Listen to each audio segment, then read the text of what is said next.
He had not been asleep for long when suddenly his window opened. Scrooge woke up and got out of bed to close it, but when he turned around, he saw a beautiful woman standing in front of his bed. "I am the ghost of Christmas past, and I have come to show you the beauty of Christmas," the ghost said. I hate Christmas. Scrooge shouted. The ghost just smiled and took Scrooge's hand. She led him to the window. Scrooge looked out of the window, but the view was different. He was looking into the house where he grew up. He saw a happy little boy who was opening a Christmas present. Scrooge knew that the boy was himself. "Look how happy you are. Why aren't you like him anymore?" the ghost asked. Well, times change. People change too. Scrooge replied. The ghost vanished and left Scrooge alone with his thoughts.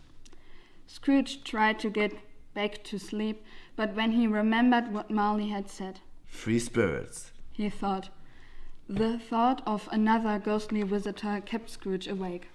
He had almost fallen asleep when he heard a noise coming from the kitchen.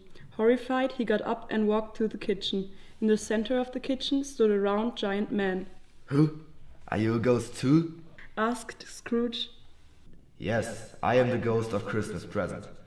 There's something important you need to see. The ghost replied. He grabbed Scrooge by the wrist and the whole kitchen disappeared. Suddenly they were in another house, a much smaller one. They were standing in a dining room and Scrooge could see Cratchit, who was sitting at the head of the dinner table. On the table there wasn't much food, but still the family seemed happy. What sort of Christmas dinner is this? Where's the rest of the food? Scrooge snapped. That's everything I could afford. The ghost answered. But they seem so happy. Scrooge wondered. Lord, thank you for this glorious Christmas dinner. Please look after our family, especially Tim, who needs your miracles the most. Cratchit went on praying. Scrooge remembered Cratchit saying the name Tim before, but he had never really listened to Cratchit. He looked at the tiny, thin boy who was sitting next to Cratchit. Next to him on the floor lay a wooden crutch. He looked very sick, but his eyes were full of warmth. Cratchit continued praying. Also, bless Mr. Scrooge and let him have a Merry Christmas.